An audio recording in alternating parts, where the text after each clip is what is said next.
사실 아이들 제일 잘하는 건 어머니시니까요. 그런 부분을 잘 정보를 잘 캐치해서 아이들한테 도움이 되게 되면 많이 좋은 결과가 될 겁니다.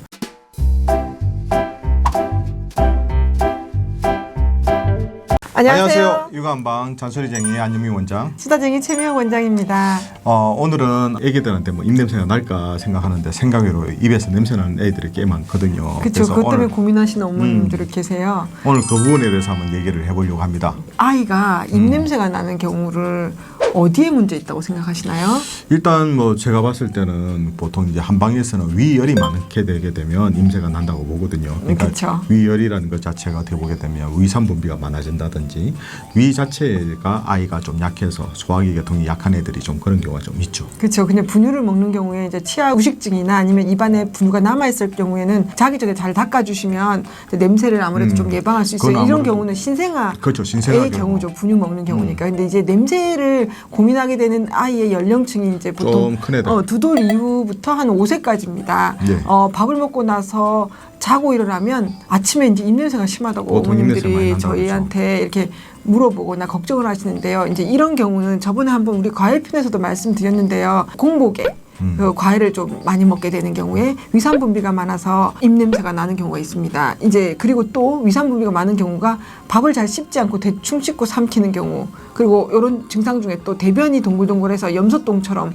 보거나 시원하지 않거나 묽은 경우가 이 입냄새 있는 아이들의 공통적 사항이거든요. 뭐 그러니까 아까 말씀 공복에 이제 과일을 먹는다 그러는데 어른들이 아침 과일은 아침 사과는 금이다. 뭐 금이고 네. 뭐 정해사는 독이라 그러는데 사실 아침에 너무 달고 신맛에 있는 과일을 먹게 되면 위산 분비가 정말 많아지거든요. 그래서 아침에 빈속에 과일을 먹는 거나 특히 아이들 경우에는 별로 좋지는 않습니다. 그렇죠. 그래서 이제 비염이나 축농증이 있는 또 아이들이 있는데요. 이때 코가 뒤로 넘어가서 입냄새를 유발할 수도 있어요. 후비루라고 하죠. 그렇죠. 그런 아이들이 자고 나서 침이 마르게 되면 입냄새가 나기도 하는 경우가 있습니다. 근데 이런 경우는 조금 더 큰 아이의 경우입니다. 이유식부터 고용식으로 이렇게 밥이 넘어가는 시기에 과정을 잘 거치면 대충 씻고 삼키는 또 습관 자체도 바로 잡아주실 수 있거든요. 뭐 이처럼 아이들이 입냄새가 난다는 걸 그냥 넘어가지 마시고요. 뭐 위에 열이 많다든지 위쪽에 다른 애들보다 조금 약하다든지 아니면 호흡기 쪽 특히 비염이나 축농증이 있다는 신호가 될 수 있으니 그런 부분은 저희가 체크해서 조금 관리해 줄 필요가 있습니다. 그래서 위산 분비가 많아도 코에 영향이 있다라는 거 어머님들이 잘 모르시거든요. 그렇죠. 그리고 위습열이 많아서 이게 위산이 많아서 코로 상체로 올라가면 코가 안 좋고요. 아래로 내려가면 이제 똥의 문제를 일으킵니다. 그렇죠. 그래서 입냄새가 그냥 그것에 끝날 게 아니고 입냄새는 하나의 신호고요. 그 입냄새로 인해서 코, 대변 이 부분을 관찰하시고 다 안 좋다 싶으면요. 이 부분은 음식 관리하시면서 한방 치료를 조금 생각해 봐셔도 도움이 그러니까 되실 이처럼 겁니다. 아이들의 이게 몸 상태는 저희한테 신호를 줍니다. 아직까지 아이들이 의사소통이 정확하게 저희한테 어디가 불편하다, 어디가 안 좋다고 얘기를 못 하지 않습니까? 그래서 그런 입냄새라든지 똥이라든지 소변을 보고 그거를 체크하면서 저희 아이들한테 도와줘야 됩니다.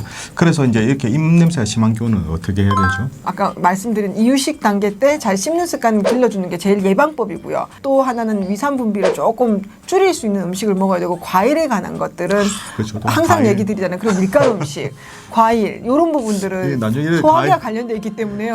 과일 하시는 분들한테 이게 그거 올지 모르겠어요. 근데 과일도요. 아까 너무 어린아이한테 많은 것이 문제지 식후에 디저트로 조금씩의 양은 적절합니다. 근데 이제 공복에 많은 양의 과일을 식사 대용으로 먹는다든지 시고 달고 이런 과일들을 많이 먹는 게 문제지 적절하게 먹으면 큰 문제는 되지 않습니다. 그래서 아까 말씀드린 비염이나 축농증도 제대로 치료해주게 그렇죠. 되면 그러니까 코가 좀 안 좋은 아이들은 이 축농증 부분이 때문에 있어야죠. 후비루로 냄새가 또 나는 경우가 있기 때문에요. 이제 이런 입냄새로만 끝나는 것들이 아니라 그 외의 증상들을 보시고 조금 신호로 아시면 뭐가 원인인지 알고요. 이런 거 예방책으로 아까 음식 부분 관련했고요. 코질환이 없도록 좀 도와주시는 것도 도움이 됩니다. 아무래도 부모님한테 유전적인 비염 증상 같은 것들이 있는 아이들한테는 이 부분이 있을 수 있고요. 그다음에 식생활이 규칙적이지 않은 아이도 폭식을 한다든지 너무 애가 규칙적으로 못 먹게 되는 경우 이런 경우도 비염뿐 아니죠. 그러니까 구취의 원인이 되기 때문에 그런 것도 좀 예방하시면 도움이 일단 됩니다. 구취가 일단 소화기 계통하고 일단은 첫 번째는 감기가 제일 많거든요. 그래서 그쵸. 어머니들한테 항상 말씀드리는 입입 냄새 나는 애들 같은 경우는 일단 소화하는 음식을 일단 먹지 말자. 그렇죠. 그게 밀가루 예방. 음식, 인스턴트 식품, 네. 그리고 이제 아까 제일 우리 중요한. 하사인 과일 같은 네, 거 네, 그걸 네. 하겠죠.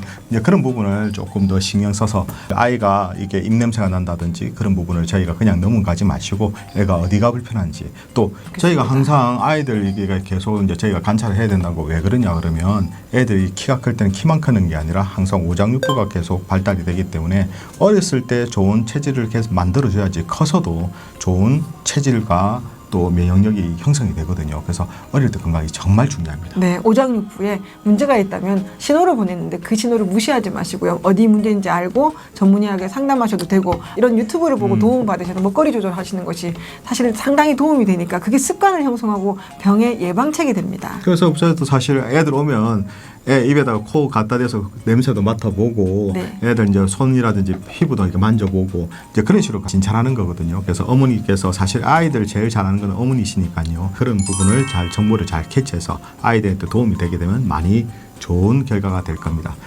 자, 이처럼 궁금한 요가정보는 언제든지 댓글 남겨주시면 준비해 보도록 하겠습니다. 우리 아이들을 위한 잔소리쟁이 안영미 원장. 수다쟁이 최미영 원장이었습니다. 자, 좋아요와 구독하기도 잊지 마시고요. 다음 영상에도 만나뵙겠습니다. 육아는 한방 한방.